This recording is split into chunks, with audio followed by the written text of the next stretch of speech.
Hey everybody, Leah Klett here with the Christian Post, and my guest today is Chris Tomlin. He is a Grammy award-winning singer, songwriter, worship leader, and the executive producer of the new film, The Last Supper.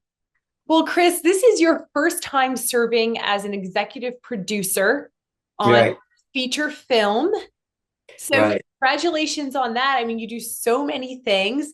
So, take me back to what drew you to The Last Supper and how you got involved with the project.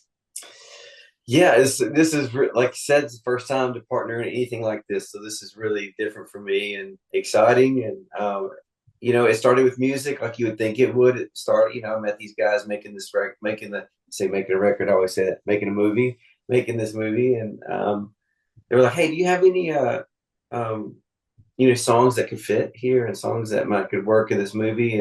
And said, let's show us. They said, "Let me show you the movie." So I got to see an early screening of the movie, and I was so instantly like, "Wow!" This is incredible. I thought how powerfully, beautifully it was made, how excellent it was done. It just was so well done, and I was instantly like drawn in.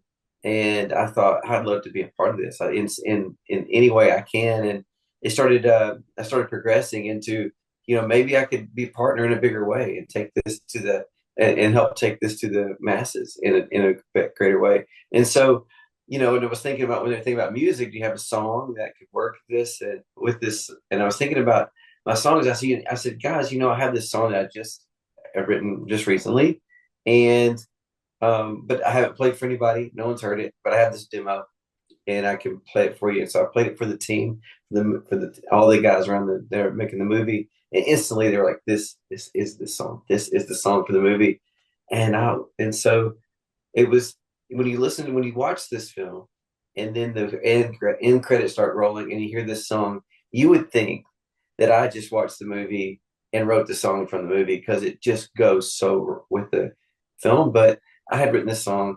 a couple months earlier, and before I'd even know about this film, before I even seen it, and it's just amazing. It was one of those little God wink moments where you're like, okay, I feel like I'm in the flow here. Like I'm supposed to.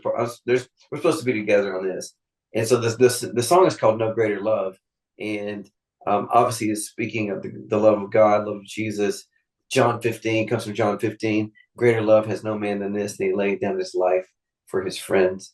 And I'd written it with some friends just out of that passage, and just thinking about the sacrifice of Jesus. And then this Last Supper opportunity comes along, and the song works so perfectly. But for me, being involved in this, honestly, Leah, for me, it's so much more than just having a song as a part of it. I really want to help people, want to get the word out and help tell people about this film so people will go see it because I think it's going to move so many people. I love that. Well, you said that worship is more about seeing than singing. So, how does this film help audiences really see the heart of worship? Yeah, I've said that a lot, especially for my music. I've always tried to help people see.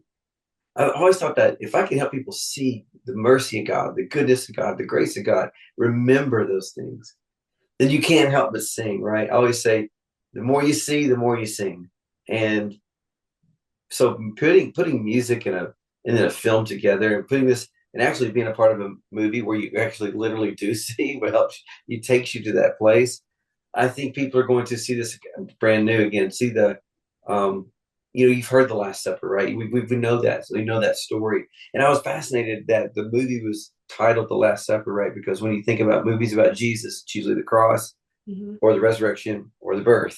Those are kind of the three, right? And to have a focus on this moment, the Last Supper, it's like that's interesting to me, and it really brings that whole week of Jesus' life. The movie opens up the scene, and he's standing there with the 5,000 on the side of the hill, and it opens up with this scene, that powerful scene, and takes that week of his life into the cross, but into that take into that moment where he takes his friends up to that room, in the Last Supper, knowing this will be the last time. And Mm. I feel like when I was several years ago, I went to Israel, and I got to go to Israel.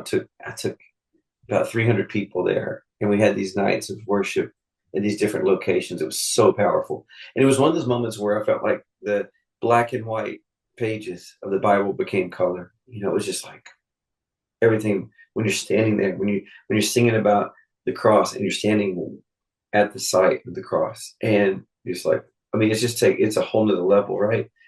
And when I saw this movie, once again, I was taken there. I was like, wow, this reminds me of that. This takes me to that place, and I think it's gonna be a beautiful thing for people because it's something that people have read all their life, but when you see it done like this, it takes you to places you weren't ready for. It takes you it developed. There's characters. It's funny because it's called The Last Supper and it's about Jesus, right?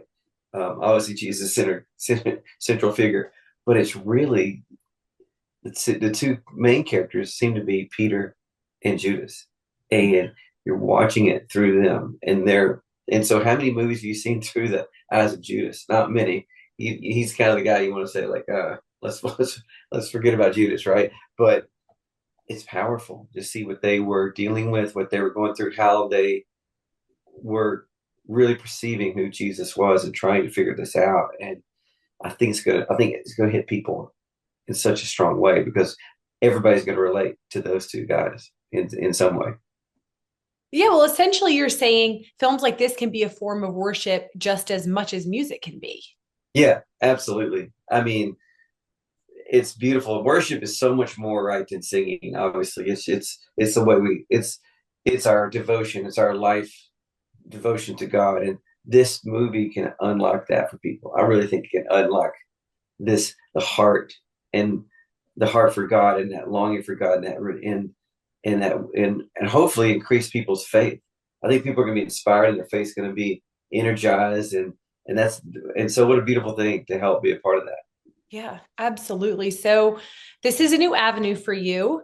Do you see yourself doing more work in film in the future? I mean, that would be this is the first step. I would have never, this is a surprise being a part of this for me, which I love, but I would have never dreamed doing this. But I've really enjoyed it. I've loved this because it's something so different. I've known music my whole life. And so this is something so different and exciting. And yes, I hope there's more opportunity. We'll see where it goes. You're probably not going to see me starring in any movie, but I like this part of it, just helping people, you know, getting the word out and helping make these things. It's just incredible. Yeah. So, what encouragement would you give to people to go see and support this movie? Yes, I would encourage people when they walk into this. What I hope people take away. I'll say one. I want to encourage people. It comes out March 14th, right? It's in theaters March 14th, and I would encourage people to go to the theater to see it. It is so beautifully done, so powerfully done. It's not meant to be done. I don't think it's meant to be watched on a cell phone. This thing is like so beautiful, and there's something incredibly powerful when we come in together, right? We see things together, when especially in worship, especially in something of faith, like when we're together with people and experiencing this together. I think that's powerful. So I would encourage everybody who can go, take your church groups, take anybody who can come. You're going to be moved. You're going to be inspired. It's incredible. But what I hope you take away with is this one line. I love this line of the. It's on the posters. It's on the marketing. It just says all are welcome at the table. Mhm. And I hope when people walk away there realize they remember and they're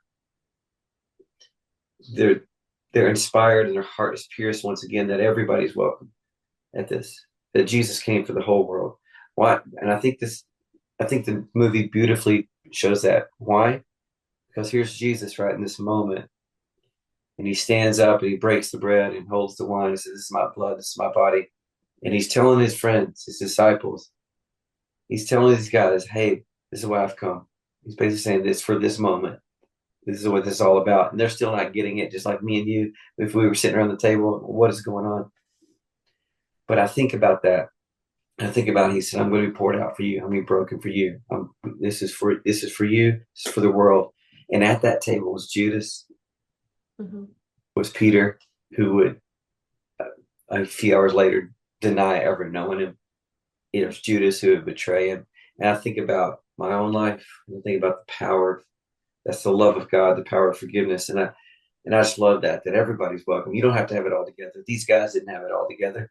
These weren't we think of the disciples as these mythical superhuman superhero people, but they were just normal guys and changed the world. And that they changed the world. through the love of God, through the love of Jesus, and the world's still being changed today. And this is another step, telling that story. And story never gets old. It's the greatest story ever told. And I'm honored to be a part of this because it's told in such a beautiful way. Thanks for watching. If you enjoyed this video, please like and subscribe for more Christ-centered journalism.